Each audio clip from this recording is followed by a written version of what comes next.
I was basically born in Cape Town, South Africa, and I spent the first part of my life there until I was about 13 years of age. And I remember the days when my mother used to cry because she didn't know how she was going to feed her 4 children. I'm one of 4 children, and we grew up extremely poor. And it wasn't for lack of effort on my dad's part. He worked terribly long hours, except he worked in a job that didn't pay him very well, and his biggest problem was that he wasn't a white person at the time. So I'm very privileged to be living in Australia, and I was lucky enough that my family immigrated to Australia when I was 13, and I went to school and worked very, very hard, because one of the things that I vouched to do was to never experience poverty like I did as I was growing up.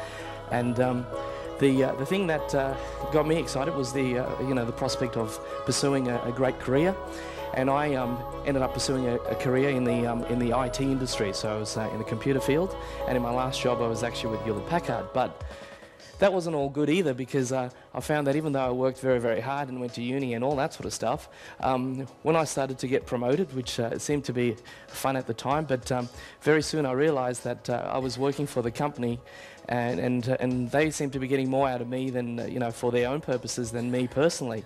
And I found myself doing enormous hours and working 70 to 80-hour weeks. People thought I had the luxury of travelling everywhere, but that was normally on my time. So I'd travel to another place on the weekend so I could be there on Monday morning to work. And I started to realise that it wasn't fulfilling me. And then I started to think about my situation and thought, if I've worked this hard to get here, what awaits me? All I can imagine is to continue to do the same thing. And so it was about that time that I started to take a look at my boss. And the reason why I took a look at my boss is because I figured that if I was to continue what I was doing, then the only thing I could hope for was to get his job. So, I took a look at him, and his name was Greg, and he was in his 50s at the time. He'd had 3 failed marriages. He was in a permanent relationship, but he didn't get to see his 4-year-old son very often either. So I started to wonder if I was making the right decision. And so it was about then I had a major awakening, because the path that I was on was not going to give me any fulfillment. Sure, I was well paid as far as a job goes, nothing like what I get paid now, but at the time, a lot of people would have thought that I was being silly when I decided to look elsewhere.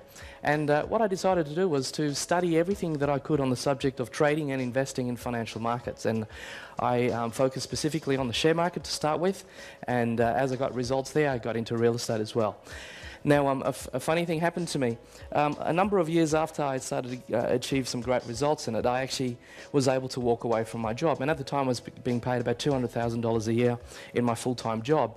And my friends thought I was absolutely nuts for walking away from that job. But the thing that they didn't realise is that by trading financial markets only 2 to 6 hours a week, I was actually able to match that income, or get very, very close to it. And so it no longer made sense for me to work in the corporate life, because I was able to follow a different strategy. And I figured that if I didn't have my job, I could probably do more of that stuff. So I decided to walk away from full-time work as it was, and that was back in early 2000 or so. Since I've been with Julian and his team, one of my accounts, I think in that account, cash-wise, it wasn't much, a couple of thousand to start with. Yeah. That particular portfolio has done well. Yeah. And we've traded, and probably within the 6 to 9 months. The other day it was trading at we had about 118,000 in it. We did one trade with the boys, and we bought $3,000 worth of puts. The market fell away, and when they traded them, we made $23,000 on it. Okay, I don't normally come to these sorts of things, and every time I do it's with trepidation, and they normally don't live up to expectations. But this certainly exceeded all expectations, well presented, well catered for, and I can highly recommend it. Well, I've just had the most amazing weekend. I've learnt so much about CFD trading and share trading, things I never knew before.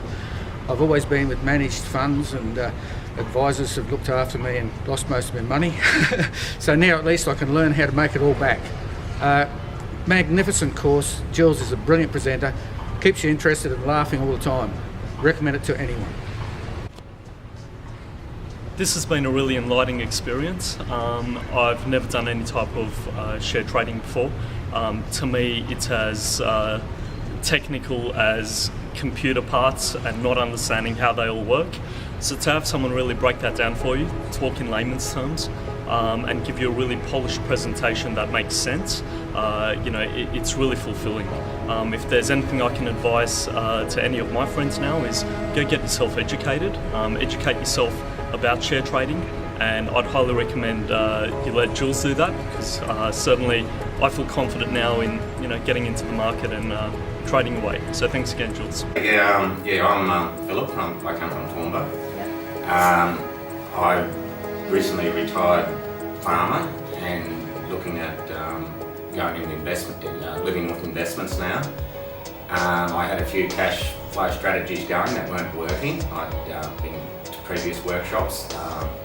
They didn't seem to be current in the not for me strategies for what the market is doing at the moment. So then I joined up for your mentorship program, and since then I've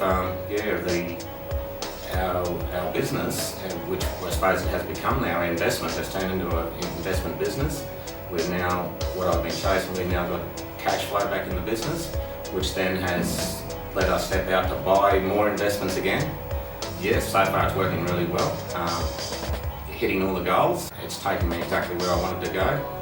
Before Jules, I was swimming in the dark, really, looking back. Now I have the ability to take money out of the market, and we can keep on doing what we want to do. Yeah, the first 6 months we just went gangbusters, and I think we can easily double, triple where we are now. Exact figures. We were depends on the size of your portfolio, I suppose. But we were pulling, probably averaging about 30,000 a month, but that's dropped back to about 12 now. So it's a big difference. Still a lot of money, but it's a big difference, in your projections of where you want to go. But I have full faith. It's just a time thing now, and I don't think we're too far away from really start, hit gangbusters. Month would have been September last year. I think we took about, and this is where the averages is a funny thing, we took $75,000 out of the market for that month. No month has been a negative month. It's a real shortcut to where you want to go. Somebody that's already been there and willing to share their experiences with you, and just follow what they do. My first official seminar was to Uncle Mario in his lounge room, to 10 people that we all knew, and of course they told other people about it, and then I'd go over there and Trey and I would present to them, etc. But unfortunately, one day we ran out of friends and family, and we had this really exciting thing that we were doing, and then a good friend of mine actually invited me to a business course where I learned how to actually do some advertising and all that sort of thing. And so the same ad that you probably responded to in the paper is the same ad we've been using for the last, since 2002. So, it tends to get people here, and that's fine. The unfortunate thing about advertising is that you really have to make yourself out to be something that maybe might appear not so real. And the thing that I hope you get most out of this program is that we're actually extremely down-to-earth people. And the thing is, if I don't have the Ferrari in the photo, people don't come to the seminar. But once they're here, I think striving to have a Ferrari is probably the most shallow thing you could ever strive for. But for some reason, that's what gets the people here. So my job is to get you thinking that it's pie in the sky stuff, and then make it real for you in something that's a lot more wholesome and special. So I'll see how I go with that today. But I bet you don't know anyone who lives on the street. I'd be very surprised if you know anyone who lives on the street, yet you go overseas and you see, not dozens of people, but thousands of people who are hungry. They don't even have basic things like security. So why I share that with you is because I grew up in a very struggled upbringing, and I don't think I'm a particularly intelligent person. I don't think there's anything special about me. And the whole point being that if we live in an environment and a society like we do, and I was able to make a success of it, then it means absolutely anybody here can. And all you have to do is just pay attention to what I'm going to share with you today. So I'm very excited to be here because I know that Frey and I have had the privilege of massively changing people's lives. And yes, we do focus on it from the perspective of helping you make money, but ultimately what we want to do is help nurture your environment so that you can actually be a contributor to the planet.